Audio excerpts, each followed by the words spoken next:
Oh my God, it is so powerful and so incredible. It's a time when you can put your dreams into action, and that's the truth. You're here learning this stuff, are they? How to expand your thought and your mind and your soul.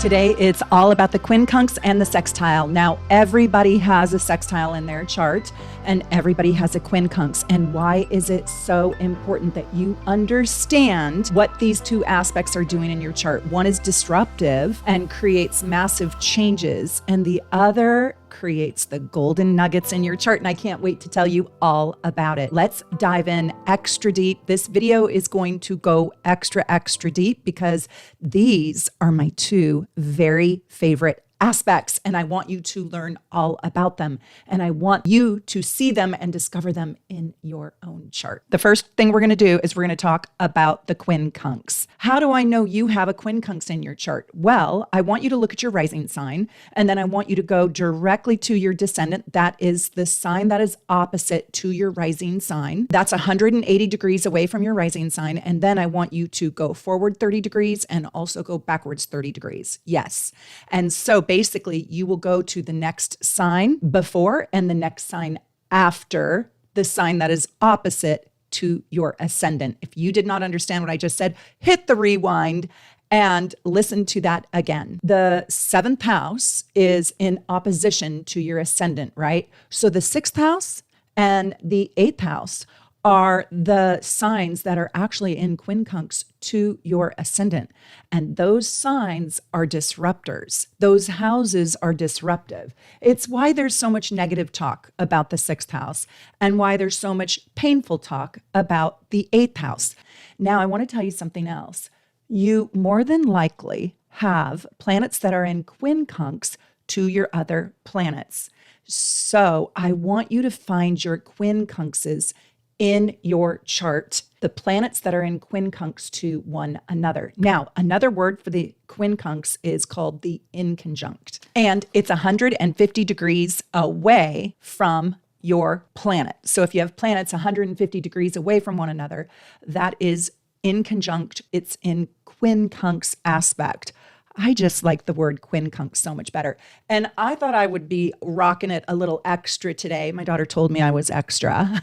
Of course she did. Because I'm feeling this quincunx energy. And quincunx energy is quirky, a little bit eccentric, and it doesn't like to be in the box. Hence the extra.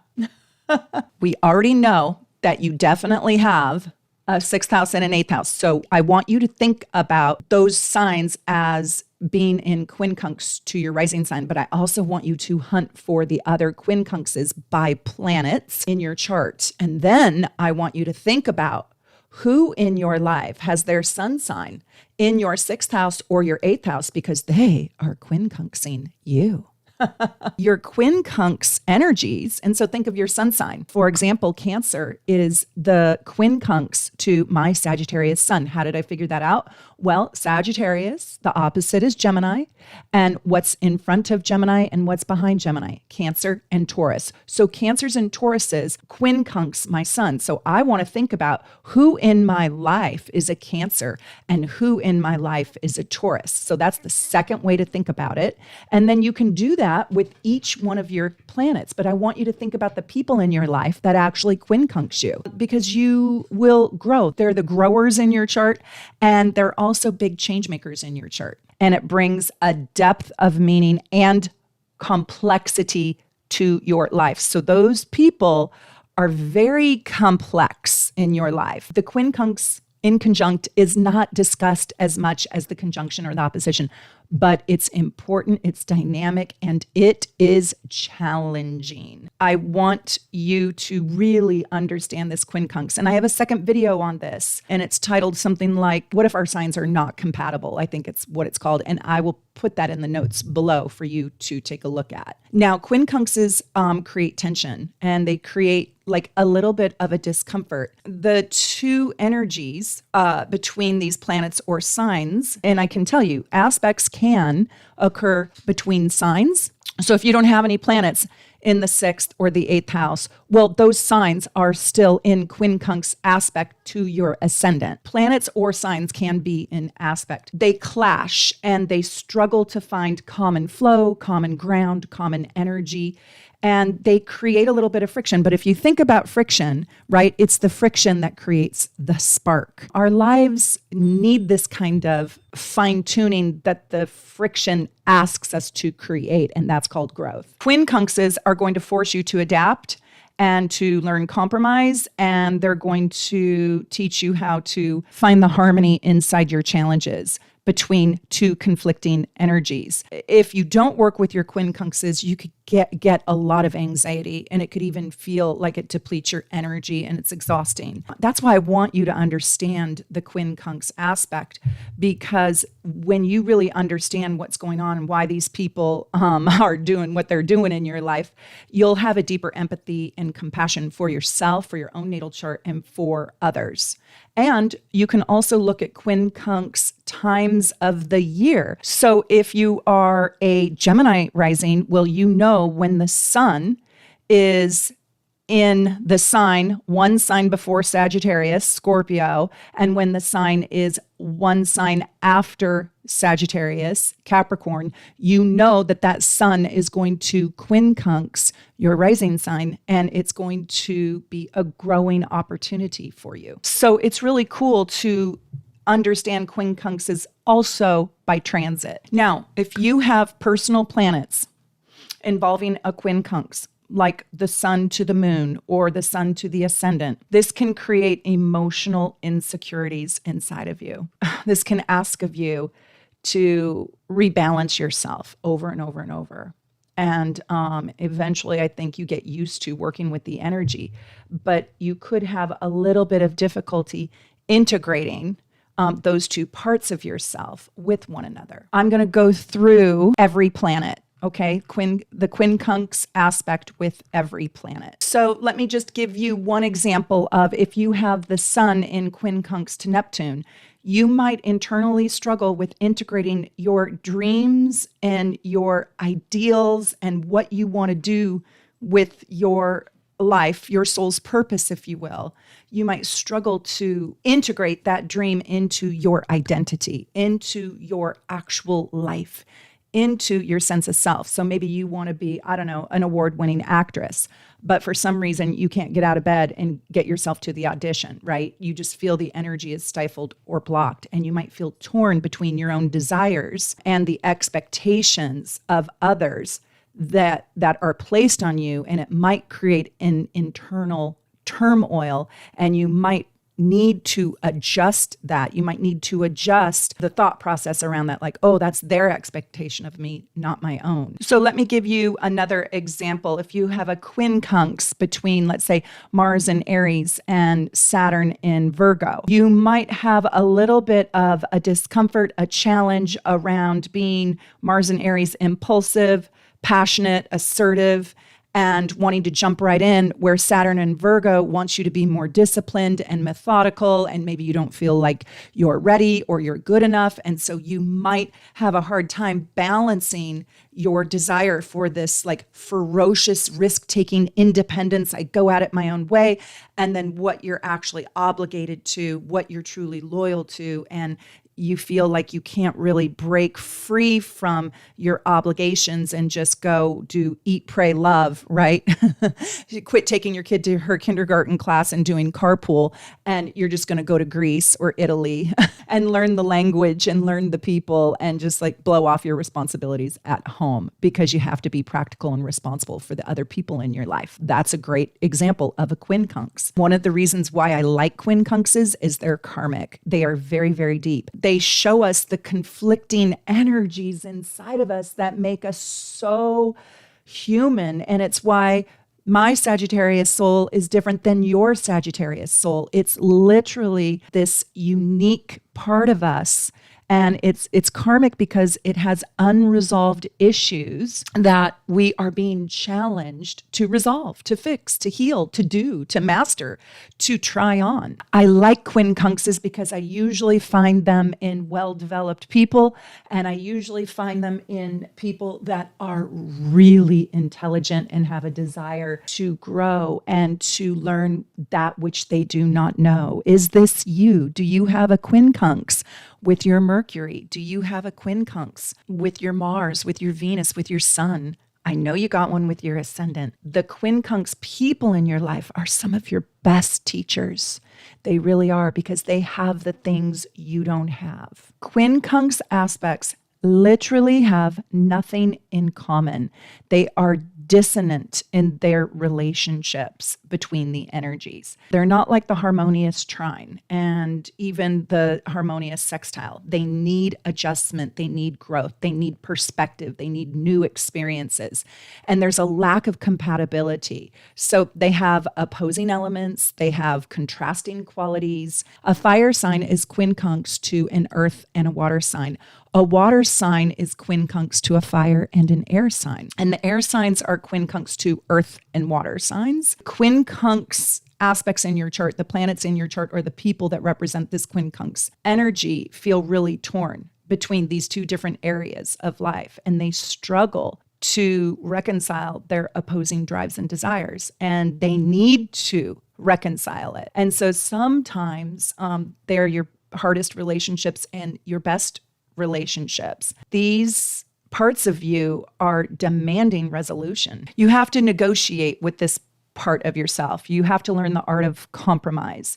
And it can be mentally and emotionally exhausting. It might even be having you constantly assess and reassess your priorities and finding creative solutions to integrate this discordant, combustible part of your life. But once you do, once you find a way that you can satisfy both parts of yourself, that's when you find the gold. That's when you find the 24 karat gold. And if you're in a quincunx transit, you might feel like something is really missing from your life, or you might feel like you are discontented, you are never fulfilled, or at this time you're not really fulfilled. You have to bring into balance. And sometimes it can be another person that can help you self-actualize with this aspect, can help you get in touch with what it is you really need. Let's talk about the quincunx relationship to the planets. So if you have aspects in your natal chart where your sun is in quincunx to a planet, the sun quincunx aspect is going to, and also figure out what your quincunxes are by sun sign, right? So mine is Cancer and Taurus. Now, Cancers happen to be the best people in my life, and they are also my quincunx. But they do make me stretch. My God, we are so different. When your sun is in quincunx aspect to another by transit or in your chart, you're going to struggle with your identity and your self-expression and finding your purpose. And you might even feel a sense of anxiety or nervousness. Now, with the moon, there's going to be emotional tensions, and you might have a challenge with nurturing yourself or nurturing others. You might struggle with being vulnerable and revealing your feelings, your emotions. If you have planets in a quincunx relationship to Venus, well, this can make your social situation or your aesthetics or your social group, if you will, your relationships, it can create conflict with what you desire and then what you get. Right? Like you might feel like, why am I not in the cool kids group or whatever? But there's also a challenge here between like giving and receiving love in equal proportions. Something is needing to be adjusted or learned. There might be misunderstandings inside your romantic relationships. And with Mars, this is like a struggle maybe with asserting yourself. Maybe you're too much or too little around taking action. And you might find it difficult to find the right outlet on where to put your passion, where to put your energy. You also might have anger management issues. You might get too angry, or you might be afraid to show your anger. Your anger could be thwarted. With Jupiter, there is a difficulty with what you believe and maybe what you're being taught. So let's say you were raised in Christian Scientology and now you no longer believe in it and you can't get out, right? So expanding yourself and taking risks and finding the right balance between good risks to take and risks that are just too risky to take, and finding the right balance between pessimism, optimism, and realism, right? Not living life too small and not living life too big. Okay, a quincunx with Saturn is having this tension, this challenge between your responsibilities and your desires. So you're in a conflict, right? I gave you the example of not just up and leaving my family, to go do what I wish or dream. And also you might have a difficulty with authority figures in your life, or becoming your own authority figure, and really establishing and outline a goal for your ambitious wants, desires, and dreams, and then implementing it and sticking to it. You have to let me know, how does this quincunx work in your life and in your chart? I want to hear about it. And when you share your stories, oh my God, it really helps people on the channel understand their life. So I really appreciate it. By the way, if you haven't subscribed, will you? Because I need to get to 100,000 subscribers by December, because that is my personal dream, my personal goal. And I would appreciate it so much if you haven't subscribed, if you will. And also consider becoming a member, because I'm going to be having my next members only party in September. And I try to have them frequently. My master classes are around the corner.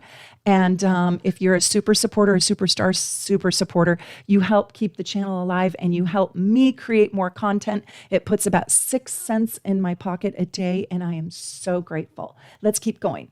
Okay, a quincunx with Uranus is really interesting, because I think of quincunxes as sort of Uranian, but this is a struggle with learning how to adapt and toe the line and breaking free from limitations, being unique, right? And being unafraid to truly be yourself rather than what is just expected of you, the cookie cutter life that was imposed upon you, and breaking out of that.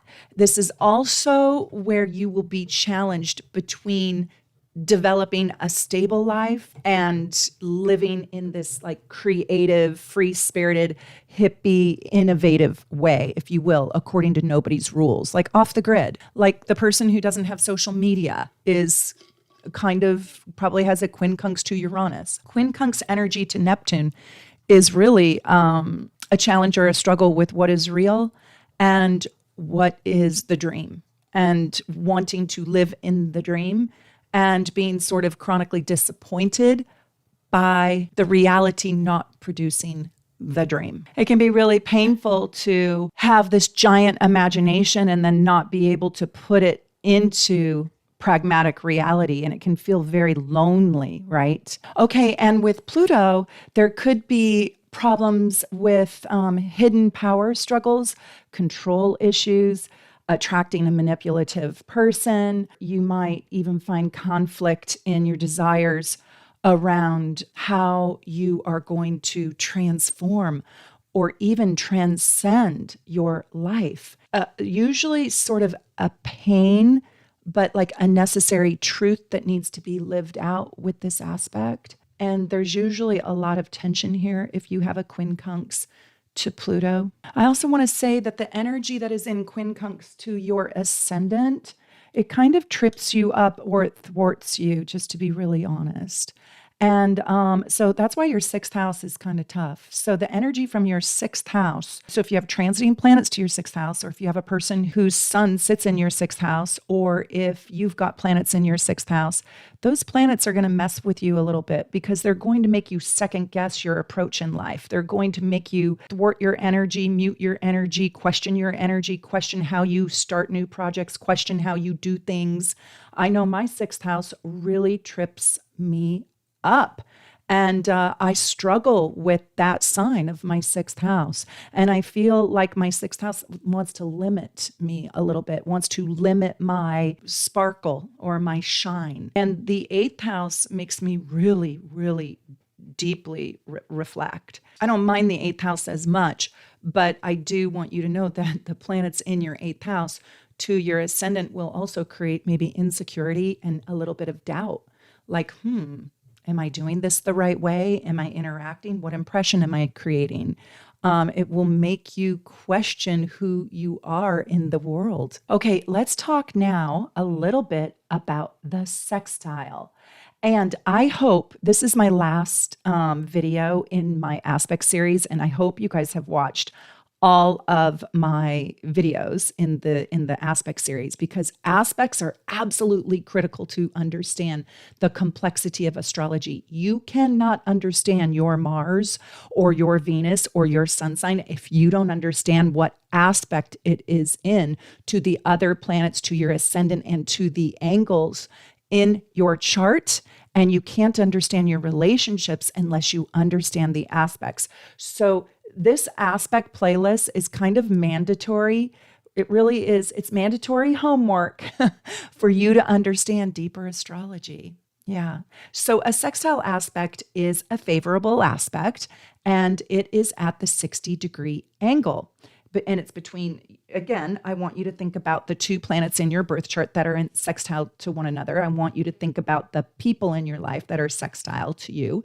And I want you to also think about the sextile transits that are going on in relationship to your planets, especially your primary planet. So when the sun out there in the world is transiting and it's in a sextile aspect to your sun, to your moon, to your rising, to your Mercury, to your Venus, it's a really good time. It's a time for you to pan for gold. The sextiles are in harmonious, but not the same elements as the sign. So Aquarius is air and it loves fire signs.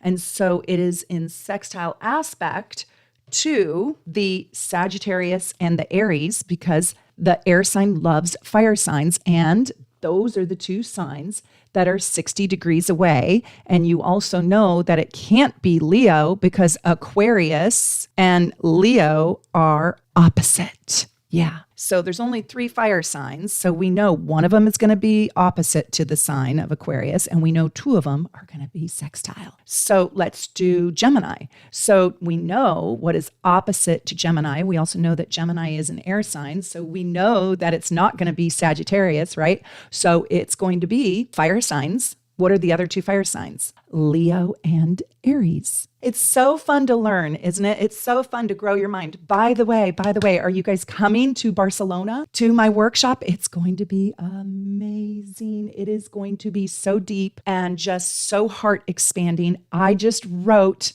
my first day's PowerPoint presentation, my content on teaching you synastry and compatibility with the natal charts, and it is so good. It is so amazing. I cannot wait for you guys to learn everything at my Barcelona retreat. It's really going to be mind-blowing. I'm going to teach you how to do synastry on day 1. I'm going to teach you 3 of my very favorite predictive timing techniques on day 2. And on day 3, I'm going to teach you about the power of Neptune. It's going to be crazy good. So if you want more information and if you want to come join me, just go look in the notes below, and I have a link so you can get more information. It's going to be great. Okay, let's talk more about the sextile. Sextiles build energy. They expand. They grow your garden. They grow things. They enhance things. They nurture things. They use their energy constructively. It's like you brought the fertilizer and I brought the soil. You brought the plant to grow and I brought the water. We don't bring the same thing, but we work together effectively. And that's why this is my favorite. I like this aspect better than trines. Fire and air go together, and earth and water go together, and vice versa, air and fire and water and earth, with the exception of the opposition. The sextiles are the supporters.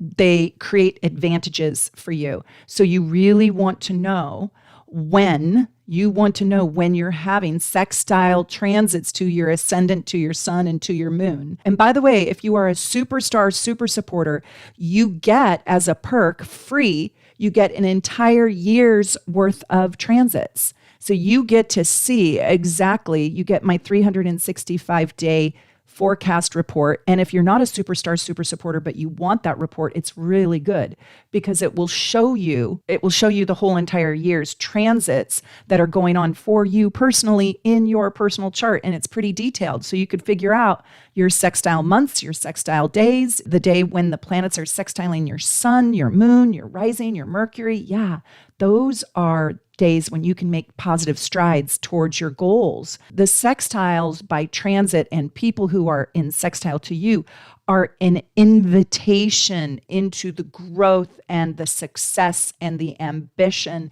and the beautiful connection in your life. So they're really beneficial. They're good for the long run. And I hope you got lots of them in your chart. There is an open-mindedness. There's an easy breezy way with sextiles. And sextiles are very resourceful. They are solution-oriented, or I should say they have a mindset that is looking for solutions, and they can navigate obstacles with ease. I think of, well, here in Seattle, one of the big things that we have every summer is the hydroplane races. And if you've ever seen hydroplanes, how frickin' fast they go, oh my gosh. Are there any hydroplaners here on my channel? I want to know you if you're a hydroplaner. Please let me know. But what I want to say is they have to go around these buoys and these obstacle courses so freaking fast. Well, that reminds me of a sextile, not a trine and not a square.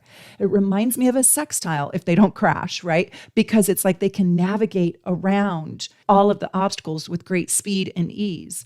And there's usually a cooperative atmosphere between sextile people. So my husband and I have a sextile relationship, and it is just so comfortable because there's easy collaboration between your sextile planets, and it allows individuals to connect that with other individuals that have these complementary skills and strengths, and it encourages teamwork and an exchange of ideas and information that is mutually beneficial. People who actually have a lot of sextiles in their chart, they're very diplomatic. They're very cooperative. They're very skilled communicators and thinkers because they can think through loopholes, shortcuts. They don't let the negativity get them down. So if you have a sextile to your Jupiter, you probably bring really good energy to your own life. And I want you to think of the sextile as a symbolism for progress and growth around what you are hungry for. I'll also say with the sextile, you're really able to learn. You're able to understand things at a deeper degree, and you're open to embracing new experiences on a variety of subjects. If you have a sextile to your 10th house, well, you do have a sextile to your 10th house. You just have to figure out what sign is it in, and do you have any planets that are sextile to your midheaven? Remember that it's 60 degrees away. So for example, if you have Capricorn on the 10th house cusp, 60 degrees in forward, 60 degrees going forward, and 60 degrees going backward, it basically is two signs ahead, which is Aquarius, Pisces. And we know that Capricorn's an earth sign. So we're going to go ahead to our water sign, and then we're going to go back to our water sign. And 60 degrees back, right, is Sagittarius, Scorpio. So we know that Scorpio and Pisces are in sextile to our Capricorn midheaven, Capricorn 10th house. And if you have any planets in Pisces or Scorpio, they are going to benefit your 10th house. And I'm going to tell you that you are probably going to be very, very, very excellent and successful and ambitious and have massive personal growth and abundance and confidence around your calling, your legacy, and your career. By the way, did you watch our video on the 10th house? My gosh, that video was so fun to do. Connie, Joe, and I did that video together, and it was so stinking fun.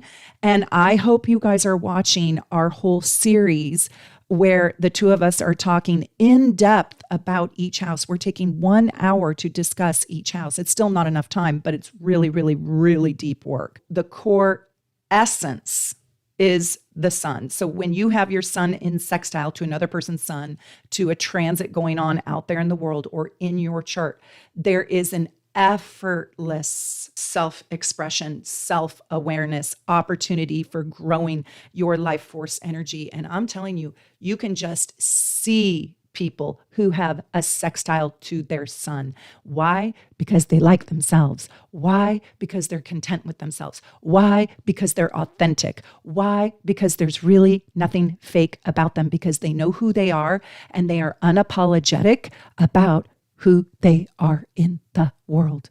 Yeah, I had to overemphasize that because it's really, really true. They are effortlessly happy with themselves. They like where they're at in the world. So if your moon is in sextile, to another planet, this part of you is really supportive. You're in a positive emotional relationship with self or with another person. So if you have your moon sextile another person's sun, well, you're going to create harmony. You're going to create a dynamic, positive, influential, nurturing, caring, kind, loving, warm ambiance or energy between the two of you. And you're also probably going to lend them or loan them a deep emotional, heartfelt connection, intuition, great emotional instincts. Your internal landscape will feel safe, happy, good, and you will probably provide them with opportunities for them to grow their heart, grow their feelings. There's probably a lot of emotional balance between the two of you, or at this time in life when you're having a sextile aspect by sun or by personal planet, not the outer planets, but the personal planets. So that's the sun, moon, Mercury, Mars, and Venus, and even Jupiter. So if Jupiter is sextiling your moon, holy moly guacamole, this is going to foster cooperative, supportive, environmental energy for you to tap into. And you're going to have a time when you can really emotionally express your feelings and be emotionally understood. And you're going to probably embrace a new belief system that makes you feel good, right? The moon in sextile encourages us to trust our feelings and foster deep connections with other people and get our emotional needs met. And it also promotes empathy and compassion and thoughtfulness and sensitivity. We can have a greater sense of what makes us feel emotionally secure and stable, and then go after that. And we can navigate life's challenges with sort of a inner resilience and inner sweet toughness and just a grace and a diplomacy. This also, when you have a sextile aspect to the moon, you can really tap into your creative potential. You can enhance your intuitive, your psychic, your artistic abilities, and you can really explore your inner unique talents and passions, your creative writing, your poetry, your songs, your music, your art, your dance. There's an effortless flow of creative energy that allows ourselves, our inner worlds, to be known and seen, and we are unapologetic about it. Wow. Did I say all that? I love sextiles to the moon, and I feel really lucky that I've got one. I have the sun and Venus in sextile to my moon, and I also have Jupiter sextile to the moon, and I also have my rising sign in sextile to the moon. So it's exciting. It's fun. It just feels good. And you know what's weird about it is when I am so devastated to the core, which I have been, God, I've been knocked down really hard quite a few times in my life. I'm almost unrecognizable even to my own self when I can't find the balance and the harmony. When my dog died, when my friend committed suicide, when my father-in-law passed away, all in the last 2 years, I was completely gutted and devastated, and my life was unrecognizable because I couldn't even do my passions. I couldn't find my balance. So it's not like sextiles like save you from all the hard stuff, but they do make you really, really, really resilient. And they also just give you a natural, innate hopefulness because you know that you have the resources internally to put the pieces together. But when you get a blow that is so deep like that, like a Pluto blow, where you are just blown apart like shards of dust, and there aren't even pieces to put together, there's just granules, there's just space dust, and you feel so hopeless, I think you need to do is find the sextile person in your life. And I'm being really serious right now about this. The sextile people in my life put me back together when I could not put my own self back together. And that's really true. So figure out who your sextile people are. I bet you they're good people in your life. And if they're not, well, then you have other aspects going on in your charts, or they're not healthy. Or maybe you're not healthy, but one of you is not healthy. Let's blame it on them. Don't you want to? Yeah, because you know why? You're here learning this stuff. Are they? Doubt it. Doubt it. Yeah, you're the one here learning how to expand your thought and your mind and your soul. And that's why, if you're watching this, I really, really want you to consider coming to Barcelona and learn with me, because it will transform your life like nothing else can. Not even this video can. It's so deep and so profound. And the soul tribe, you'll have new friends for life. Anyways, let's keep going. I got really deep on the moon, Mercury. So this is going to enhance communication skills. And with a Mercury sextile, you're going to find it very easy to talk, very easy to find your words, very easy to express yourselves, communicate effectively, deeply, with great meaning, be able to tell a good story. People will be more magnetically interested in you. And by transit, oh my God, if you're having the sun transiting your Mercury and it's sextiling it, or Jupiter or Venus or even Mars sextiling your Mercury, my God, this is the time for you to engage in public speaking, do your TED Talk, write your book, do your podcast, get on YouTube, social media, marketing, promotion, sales of your new business. This is the time to put yourself out there verbally. This is the time to start talking. Yeah. This is also the time to learn something new. And if you have a person whose Mercury is in sextile to one of your aspects, or one of your planets, sorry, I'm talking fast now, or their planet is in sextile to your Mercury, well, this promotes a person who you have a real love for learning with, or you love learning from them, or you love the way they teach or the way they talk, you love their mind. There's an intellectual compatibility, and you might even meet a sextile Mercury person through taking courses, workshops, school, something like that. And there might be an exchange of ideas. You might have like-minded individuals. This is a soul tribe for you, right? Like a learning soul tribe. So it'd be really cool if you did go to my Seattle workshop and retreat, look at your Mercury sextiles with the other people that you fell in love with. And also look at who has like such an interesting mind and see if your Mercuries have some sort of sextile. Mercury sextile Mercury, or my Mercury sextiles your Jupiter, or your Jupiter sextiles my Mercury, or right? If you love somebody's mind, you probably have a sextile in some way, shape, or form to their Mercury. And by transits, that's why I want you guys to get the 365 transits report. If you're not a superstar super supporter, just buy it. But if you want to be a superstar super supporter, just send us your birth info. You have to send in your first and last name, your birth info. That's your day, year, time, and place. Remember that we're American. 6/10/1950 is for us June 10th. It's not October 6th. That just slows everything down. And also, we need to know your place. We need your last name or last initial, or just make it up however you want it in the report. Because do you know how many Marks I have? Do you know how many Bobs and Bills and Teds I have? Yeah, and our system doesn't allow duplicates. So if we're going to put your Kate in, then we have to eliminate the other Kate. And we don't want to do that. So we need a first and last name. And we need a lot of patience and a lot of love. People are so irritated if they don't get their thing. I'm not cafe astrology, people. Sometimes we're a little bit slower, but I want you to know that your order is being processed with love. And if for some reason you didn't hear from us, we probably either wrote you and it went into spam. That's option one. Option two is we didn't get the information from you that we need to process your order. Or we made a boo-boo and we're really sorry for it. I promise you, you will get your orders, I promise. What I was going to say is I really think you should get that report so you can see your transit, so you can understand the aspects that are happening. Okay, so I also want to tell you, if you're having a transit to Mercury that is sextile and it's from one of those inner planets, that's the sun through Jupiter. This is a great time to network and socialize and make new friends and attend new social events or join clubs, join groups, become actively participatory in your own life. Get on social media because it can really yield positive results. And this is a great time for super good problem solving, super good critical thinking. And this stimulates like mental gymnastics and being innovative and finding new solutions to challenges and gleaning new perspectives.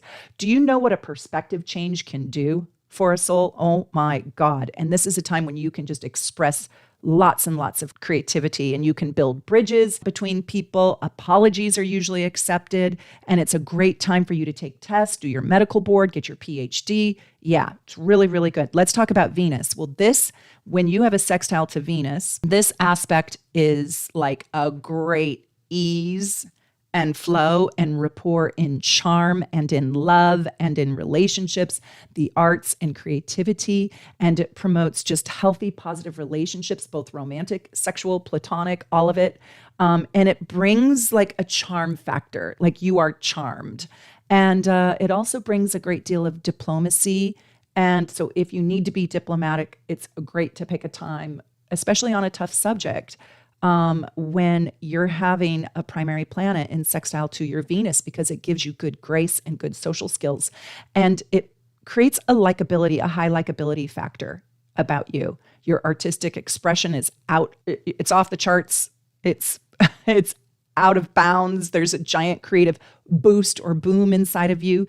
And there's like an improvement around your aesthetics. So you might be looking more beautiful. You might be feeling more talented. You might be attracting more beauty into your life. There's also financial opportunities. This is the time for money to rain down on you and to find abundance and prosperity and to find connections that will bring you money. This also highlights peacefulness and tranquility and nature into your world. So I love it. And I want to tell you, this is a high charisma factor. Yeah.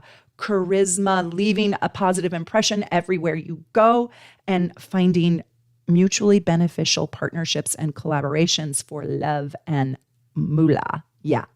So it's great opportunities. Let's talk about Mars. Well, when this happens, there's a real opportunity for growth, creativity, cooperation, passion, can-do attitude, courage.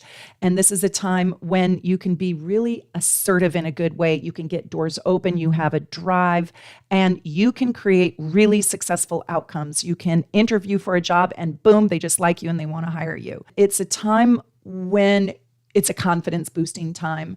And it's a time when your passions can be put into play or action.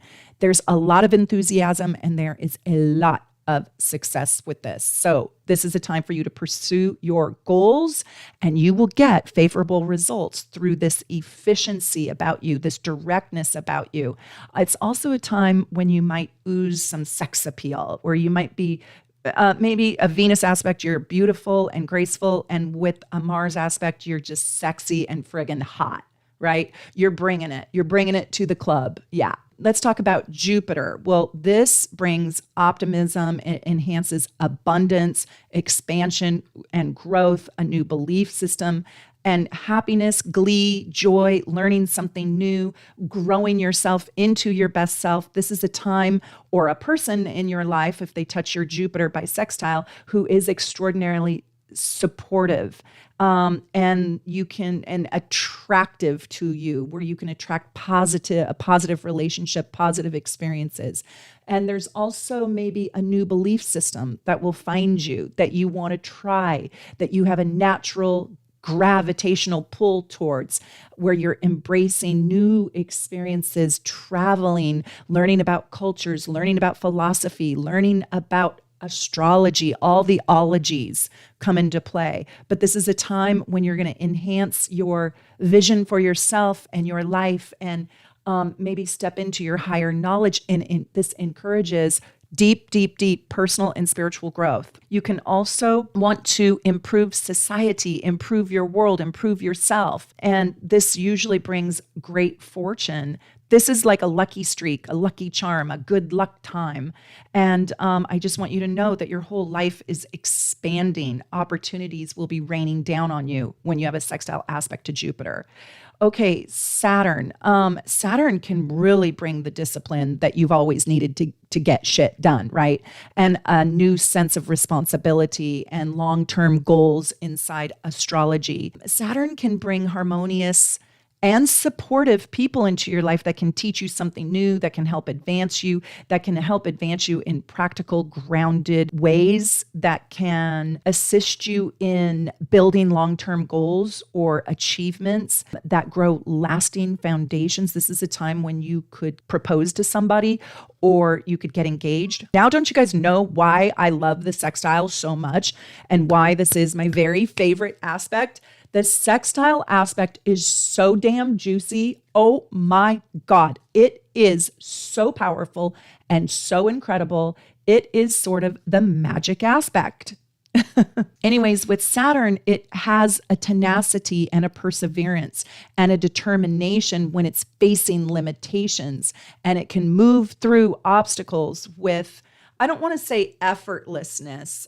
This isn't Jupiter and this isn't Mars, but with discipline, with dedication, with loyalty. And it can bring structure and create even organization. I must have had a sextile aspect happening when I got my pantry organized and kept it that way. Very, very positive when you have Saturn in a sextile position to your other planets. Yeah. And see whose Saturn sextiles your Mercury. That person's going to be really good for you. That person's going to teach you a lot and be wise. And whose Saturn sextiles your Sun, because they're going to invest in you. They're going to be very loyal to you. They're not in opposition, Saturn opposition to opposing your Sun. You know, that's somebody who could put you down. In sextile, this is somebody who supports your goals and supports your dreams. Maybe they're the one that bought you the college education that got you to advance your life. You need to say thank you to your sextile people because they invested in you. They believed in you. And the Saturn sextile really did believe in you and believed in your aspirations. Okay, Uranus. This is going to bring unconventional elements and innovation. And this energy represents freedom, originality, and even sudden changes. So if you have a sextile aspect to Uranus, just expect the unexpected and expect to not know what it is. It can be exciting, unexpected changes. It can be kind of shocking and surprising. But this is encouraging you to take the risks and embrace something unique, embrace a unique perspective, break free from conventional norms, encourage you to solve your problems in a new way, encourage you not to do the cookie cutter life, encourage you to break free from the clique, the group, encourage you to blaze your own trail and go your own way, and also to collaborate with other uncanny like-minded individuals, right? Like, who would have thought, you guys? So I opened up my business, Soul Navigation, 23 years ago. Who would have thought that today astrology has become so popular? And I told my mom when I opened up my astrology business, Mom, I want to bring astrology to the mainstream, to mainstream businesses. And so I started working with corporations, Bank of America and the Seattle Seahawks and Quest Field and T-Mobile and Microsoft. I did a Microsoft party every single year, and I really wanted to do that. So what was quirky at the time is now more conventional, right? And that's what this Uranus can do. It can take the quirky and make it more accessible to all. And so it might be an experiment that gets mainstream. The sextile to Uranus in your chart is urging you to embrace new, unique ideas that individuate you against the crowd and make you really different and make you have a desire to explore different solutions, different possibilities, different ways of thinking. Let's talk about the sextile in aspect to Neptune. That is really interesting because this represents the realms of dreams and spirituality and intuition and imagination and creativity and empathy and compassion, and it lends a desire for transcendence. And when Neptune forms a sextile to another planet, it enriches the spiritual element of those two, the divine, spiritual, unconditional loving, the sensitive, the thoughtful energies of those two planets or of that person. If, for example, Neptune forms sextile with Mercury. Let's just give this as an example. Mercury is the communication planet, the intellectual planet. It creates an ability, a more natural ability for you, Mercury, Neptune, sextile, to express yourself magnetically, poetically, metaphorically, intuitively, imaginatively. Like you probably could be a poet laureate. And you could also really step into the feelings of other people, and you can speak about the deep layers and the deeper meaning inside your communication and conversation. So you can really peel the onion with a Neptune Mercury sextile. You probably speak in a way that sounds lovely to the ear. You probably speak in an imaginative, metaphorical, storytelling way where you deliver the facts in a way that people want to listen. So if you do have this, you really should talk for a living, probably, or talking and communicating in some way, shape, or form through music, poetry, writing, books, TED talking, podcasting, YouTubing, right? Teaching would be a forte of yours. So tell me if you have this aspect. Let's talk about another aspect. And I just want to give you the sextile examples to Neptune because I think Neptune's really hard to understand. That's also why I wanted to do Neptune in my Barcelona retreat, because when you understand Neptune, you understand the spiritual essence of your life. You understand your soul separate from this body of mine, right? You're experiencing me through this body, right? But truthfully, and I really mean this in the deepest way, it's my soul that's actually communicating with your soul. And that's Neptune. And why is that? Because I create that with you, because you listen to me in that capacity. So there's some sort of Neptune thing going on here. I'm not doing a Mars video, right? I'm not showing you how to ride a dirt bike. I'm not showing you the technique of putting together a skateboard and then doing tricks on it. I don't have my cat, riding on the handlebars of my scooter. No, that's not this video. That would be a Mars video. That would be a Mars in the fifth house video. So I'm doing Neptune's work here with you. And that's why I wanted to give you examples. And that's why I wanted to teach about Neptune, because Neptune is the spiritual awakening inside of you. It is the transcendent quality. It is literally that moment when your soul leaves your body. Yeah. And it does do that at night when you dream. Yeah. Anyways, let's talk about an example where Neptune is forming a sextile with Mars. So the planet of action, passion, assertiveness, get things done, right? Neptune softens it and tempers the aggressive me first quality and the assertive and maybe even negative and ball busting, blustering energies of Mars by infusing it with more compassion, empathy, nurturance. And now, if this is in your own chart, you will have, I should say, a deeper relationship to your Mars than if you didn't. So there's also an idealistic or a visionary approach to what you want to pursue, what dreams, desires, hopes, and wishes you actually want to invest in. It's like dreams can come true. It's like you can put your dreams into action and you can passionately pursue those ideals, those dreams. You can become the ideal. Do you have Mars sextile to Neptune? When does Mars sextile your Neptune? By transit, because that's when all this can happen. This is a time when you can have a visionary approach to pursuing your goals, where you can be massively creative, more glamorous, and actually more altruistic in your endeavors, in your pursuits. It's a time when you can put your dreams into action.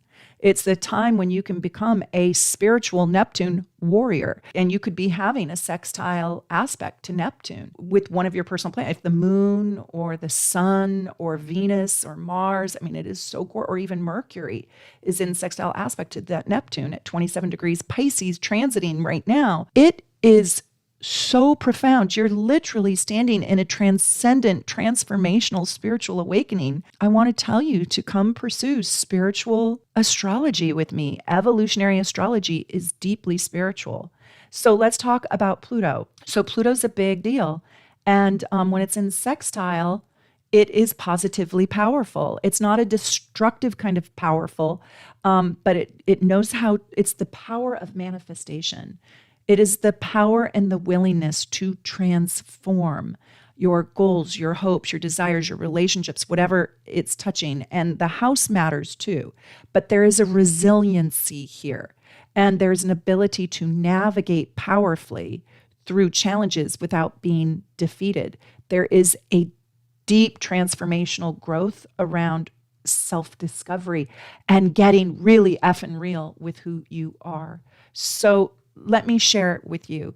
This is going to also enhance some sort of powerful creativity that is stirring inside of you. This is going to also develop deep psychological and personal growth, really, really big. And this is going to promote an inner power, an internal power, sort of a resurrection of self. So if you've always, let's say you, I don't know, played music when you were young and it got away from you and it was always your passion and you dropped the ball on yourself. Well, this could be resurrecting that part of you. And it can bring opportunities for uncovering talents that you didn't even know you had, or developing talents that are new to you. And there can be deep, deep, deep, deep, I can't even say the word deep enough, emotional and psychological healing. This is the time to heal the inner child, heal the childhood wounds, heal the past self. This is a time when you can really dabble with the occult and find your power in it, where you could become a psychic medium, where you could become psychically gifted. And by the way, if you have Mercury in sextile to Pluto, you are psychic, you are a medium, you are intuitive. Yes, you are. And you're very powerful. And you need to be careful in how you put that power and use that power out there in the world. I want to do one more, and that is the Ascendant. So you know the planets that you have in sextile to your Ascendant and the signs that are in sextile relationship to your Ascendant. And they're important in your chart. They're critical in your chart. When the Ascendant is in sextile with another planet and person, and by transit, your life is clicking on all four cylinders. It allows you to embrace people naturally with an ease. It allows you to love other people like you like yourself. You know, the cliche, like, who can you love if you can't love yourself? Well, these people usually like themselves. And so it's very easy for them to open their hearts up to other people. And so if you are like a Cancer rising, I hope you do.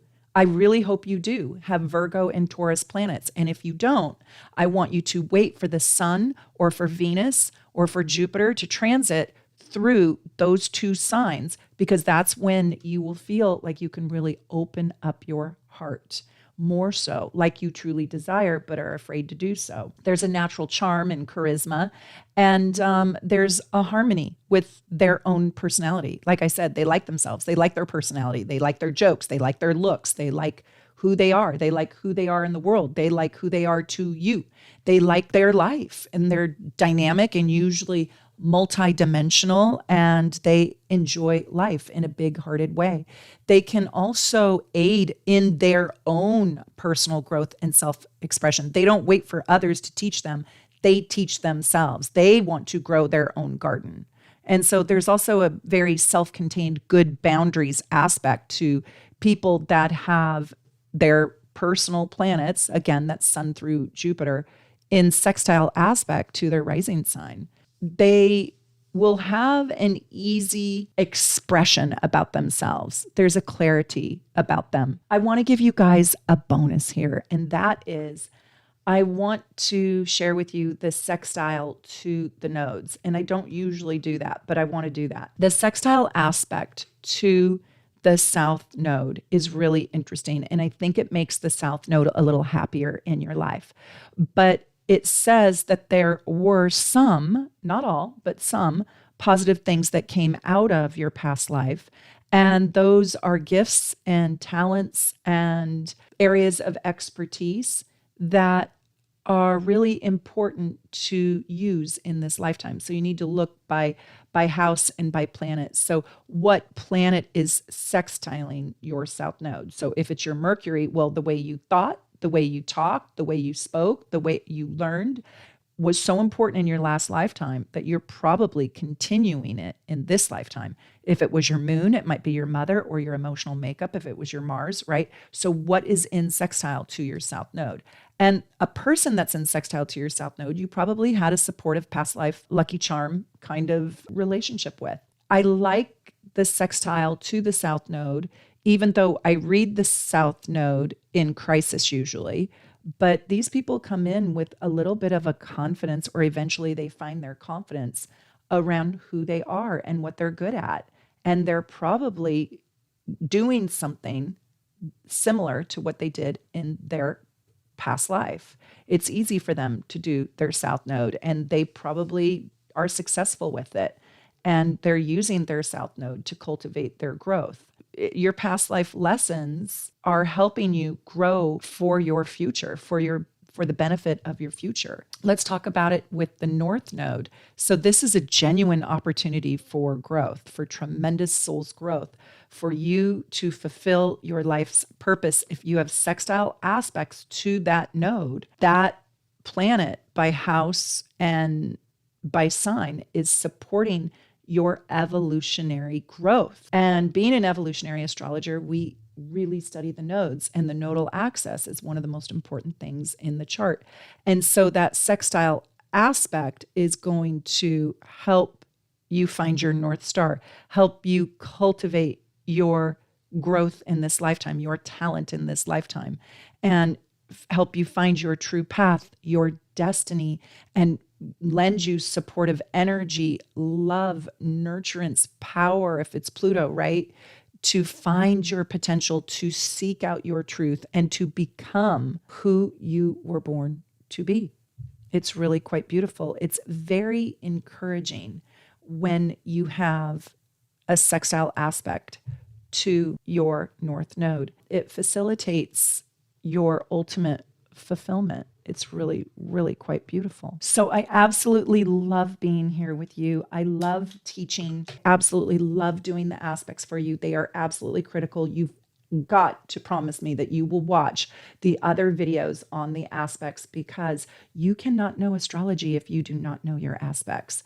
They are absolutely, absolutely critical. They are the foundation and the backbone to the expression of your planets. And that's the truth. I'm here every single Sunday at 9:30 a.m. Pacific time, and come live chat with me and get your questions answered. By the way, I prioritize answering questions from my super supporters or my superstar super supporters in the comments. And I'm just so grateful for all of you helping keep the channel alive. From my house here in Seattle to wherever you are at in the world, I just wish you the very, very best. And I can't wait for you to learn more astrology with me. Thank you so much, and take good care. Bye for now.